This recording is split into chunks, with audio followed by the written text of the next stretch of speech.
ये सिलेंडर का पूरा मसला क्या है? सारा सिस्टम थोड़ा हमारा डगमगा गया था। सड़कों को लेकर जनता की आपसे नाराजगी बहुत ज्यादा चल रही है।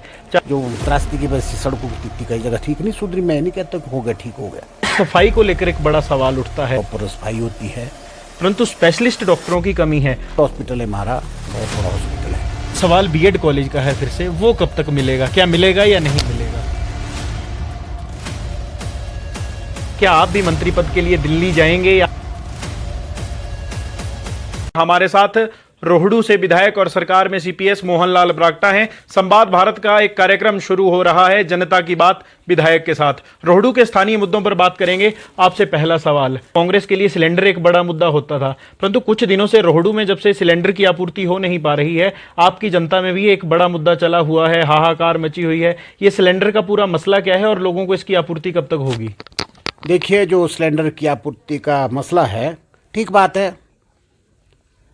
जहाँ पूरे प्रदेश में शॉर्टेज गैस सिलेंडर की हुई, वहाँ रोहडू में भी हुई है। काफ़ी दिनों से दिक्कत आई है, पर फिर भी मैं आपको बताना चाहता हूँ, फिर भी हम लोगों ने काफ़ी संभाला है इस स्थिति को।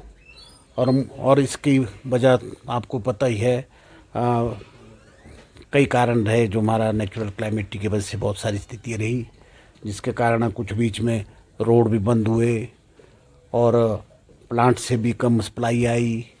तो इस वजह से सारा सिस्टम थोड़ा हमारा डगमगा गया था। तो मुझे बताते हुए खुशी होती है कि 2-3 दिनों में हम जो है इस स्थिति को, जो गैस की प्रॉपर सप्लाई नहीं हो रही, वो ठीक हो जाएगी। आप रोहडू से तीसरी बार के विधायक हैं, अभी आप सरकार में महत्वपूर्ण पद पर भी हैं, सीपीएस हैं। सड़कों को लेकर जनता की आपसे नाराजगी बहुत ज़्यादा चल रही है, चाहे वो धमबाड़ी सड़क की बात हो, कलोटी मेन रोड की बात हो। कि सड़कों का रखरखाव रोहडू में कब तक ठीक आएगा? क्योंकि 10 साल तो आप ही वहाँ से विधायक रह लिए, 11वां साल ये चला हुआ है, सड़कों पर किसी ने ध्यान नहीं दिया। ऐसा नहीं है, आप जो बोल रहे हैं बिल्कुल विपरीत है। जहाँ तक रोहडू विधानसभा क्षेत्र की अगर मैं बात करूँ, सड़कों पर ही बात करूँ मैं, दूसरी आपने सड़क की बात की है, जितनी भी सड़कें रोहडू विधानसभा में खुली है, बनी है, वो कांग्रेस पार्टी के समय बनी है और राजा बीरबल के समय बनी है। चाहे जिसमें 2012 से जब मैं पहली बार विधायक बना, चाहे 12 से 17 की बात है जब कांग्रेस पार्टी की सरकार थी, पूर्व मुख्यमंत्री स्वर्गीय राजा बीरबल सिंह यहाँ से मुख्यमंत्री थे, उनके आशीर्वाद से बहुत सारे रोड मैंने खुलवाए हैं। 17 से 22 तक भारतीय जनता पार्टी की सरकार थी, जयराम ठाकुर जी मुख्यमंत्री थे। अगर मैं ये कहूँ कि उन 5 सालों में रोहडू विधानसभा क्षेत्र का खासकर पीडब्ल्यू विभाग की इतनी अनदेखी हुई है। और मैं बताना चाहता हूँ, मैं तीसरी बार, ठीक बात है, तीसरी बार विधायक में बना और हमारी सरकार बनी, ठाकुर सुखविंदर सिंह हमारे मुख्यमंत्री बने और हमारे युवा नेता जो विक्रमादित्य सिंह जी पीडब्ल्यू मिनिस्टर बने। उन दोनों के आशीर्वाद से मैं आपको बताना चाहता हूँ, रोहडू में अगर आज की स्थिति आप देखें, बावजूद इसके कि जो हमारा त्रासदी हुई 3 महीने में जो बारिश रही, बावजूद इसकी इसमें बहुत नुकसान हुआ है। बहुत सारे नहीं, रोहडू विधानसभा क्षेत्र में कोई ऐसा रोड नहीं बचा हुआ जिसमें नुकसान नहीं हुआ। फिर भी मैं सरकार को बधाई देना चाहूँगा, माननीय मुख्यमंत्री को बधाई देना चाहूँगा, हमारे पीडब्ल्यू मिनिस्टर को बधाई देना चाहूँगा। उनके आशीर्वाद से इधर से सेब सीजन पीक पर था और हमने जो है सेब मंडियों तक पहुँचाया सबका।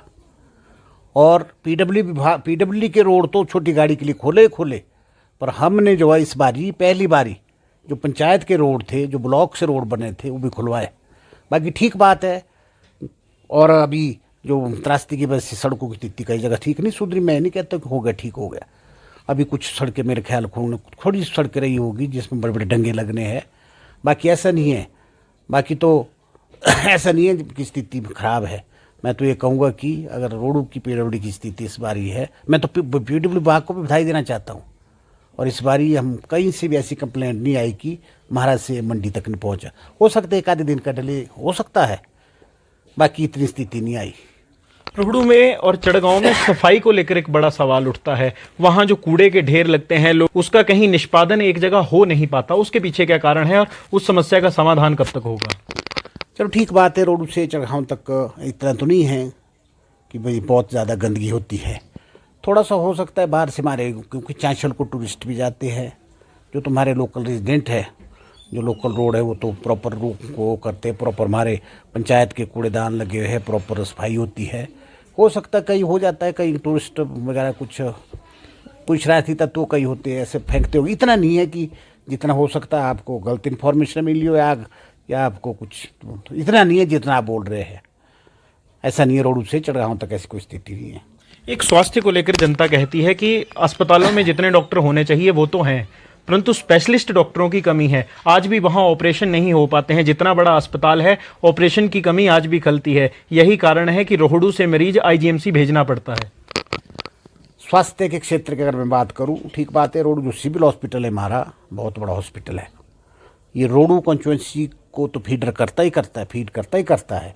लगती हमारी जुब्बल की कॉन्स्टिट्यूंसी है, वो इवन उत्तराखंड के पेशेंट तिवनी वगैरह से भी रोडू में आते हैं, डोडरा कुआर से आते हैं, यहाँ तक रामपुर से भी आते हैं। कई बार हो जाता है, ऐसा नहीं है कि जैसा आप बोल रहे कि ऑपरेशन नहीं हो रहे। कई बार परिस्थिति ऐसी होती है कि भाई कई बार डॉक्टर खुद भी ट्रांसफ़र करते हैं, कई बार ट्रांसफ़र एक नौकरी का वो भी है, नौकरी के साथ ट्रांसफ़र भी जुड़ी हुई है, कई बातें होती है। ऐसा नहीं है कि भाई नेताओं के पास सबसे ज़्यादा काम भी ट्रांसफ़र के ही आते हैं। नहीं, ऐसा भी नहीं है। कई परिस्थिति होती है, कई बार डिपार्टमेंट भी ट्रांसफ़र करता है, सरकार भी करती है, कई बार खुद भी अपने एडजस्ट लोग कराते हैं। इस वजह से भी कई बार थोड़ी छोटी मोटी दिक्कत हो सकती है। बाकी ऐसा नहीं है कि भाई रोड हॉस्पिटल बिल्कुल ही बंद है, ऐसा नहीं है। बागवानी का एक बड़ा मसला आता है। आपका विधानसभा क्षेत्र जो है, वहाँ से लगभग लोग जो हैं उनकी आर्थिकी ही बागवानी पर टिकी है। कुछ लोग ये सवाल करते हैं कि बागवानी चल तो रही है, परंतु जो सरकार के स्तर पर लोगों को समय समय पर बागवानी से जुड़ी शिक्षा देनी चाहिए विभाग को, वो मिल नहीं पा रही है।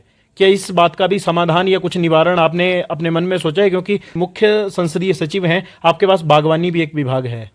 नहीं, ऐसा नहीं है। रोडू ठीक बात है कि रोडू जो क्षेत्र है मेरा विधानसभा क्षेत्र बागवानी से रिलेटेड है।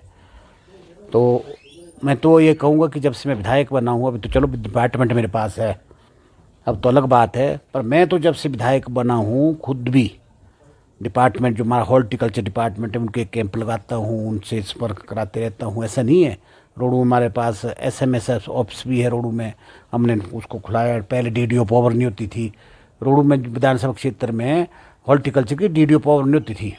अगर कोई छोटी सी भी किसी ने कैंची भी खरीदनी होती, सब्सिडी लेनी होती थी, उसके लिए शिमला आना पड़ता है। आज लाखों रुपए की सब्सिडी हम रोडू में प्रोवाइड करते हैं। ऐसा नहीं है, रोडू के जो बागवान है बहुत जागरूक हो गए। ठीक बात है, तकनीकी बढ़ती रहती है, कोई नई से नई वो हम करेंगे, भविष्य में भी करेंगे, अभी भी कर रहे हैं। आप सरकार का हिस्सा हैं, शिक्षा से जुड़ा हुआ एक सवाल है। रोहड़ू को कभी B.Ed कॉलेज नहीं मिला। आप तीसरी बार के विधायक हैं, क्या आप प्रयास करेंगे कि रोहड़ू को एक B.Ed कॉलेज मिलना चाहिए? ठीक बात है, इसकी मैंने पहले भी पहल की है B.Ed कॉलेज की। वैसे तो हमारे पास 4 कॉलेज है, सीमा कॉलेज है, बहुत बढ़िया कॉलेज है, संस्कृत कॉलेज आंगला में है, पॉलिटेक्निकल कॉलेज रोडू में है, यहाँ तक कि गवर्नमेंट फार्मेसी कॉलेज भी रोडू में है, जो कि सबसे पहले गवर्नमेंट का कॉलेज रोडू में खुला। तो चलते रहता है। अब तो मैंने तो हॉर्टिकल्चर की डिमांड की है माननीय मुख्यमंत्री जी से, B.Ed कॉलेज की जगह डोडरा कुआर में भी कॉलेज खोलने की मांग की है। ऐसा नहीं है, शिक्षा के क्षेत्र में रोडू हमारा बहुत आ गया। लेकिन सवाल B.Ed कॉलेज का है, फिर से वो कब तक मिलेगा? क्या मिलेगा या नहीं मिलेगा? नहीं, ना मिलने का तो कोई बात नहीं है, पर अब ऐसा है कि भाई हमारी सरकार, कांग्रेस पार्टी सरकार जो है, झूठी और कोरी घोषणाओं में विश्वास नहीं रखती। जो भी अगर खोलेंगे, जो भी इंस्टीट्यूशन खोलेंगे, प्रॉपरली खोलेंगे उनको। आपसे एक आखिरी सवाल लूँगा। हिमाचल प्रदेश में मंत्रिमंडल विस्तार होना है।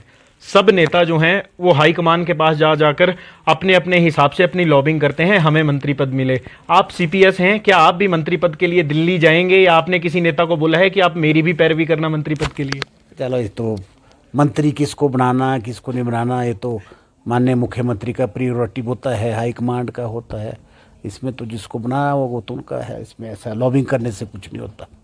आपने प्रयास नहीं किया कि आप दिल्ली भी नहीं जाएंगे? नहीं, मैंने पहले कहा, ये तो हाईकमांड के और माननीय मुख्यमंत्री की प्रियोरिटी है। जिसको चाहेंगे, अगर उनको लगेगा मेरे को बनाना होगा मेरे को बनाएंगे, जिसको बनाना होगा उनको बनाएगा। ऐसा नहीं है, इसमें लॉबिंग करने से नहीं होता। ये जो है माननीय मुख्यमंत्री का प्रियोरिटी होता है, उन्होंने मंत्री बनाना होता है, किसको बनाना किसको नहीं बनाना। बाकी जो भी हाईकमांड के भी आदेश होते, कई बातें होती है। संवाद भारत के खास कार्यक्रम जनता की बात विधायक के साथ आज हमारे साथ रोहड़ू के विधायक और सरकार में CPS मोहनलाल ब्राक्टा थे। संवाद भारत में अभी के लिए बस इतना ही। नमस्कार।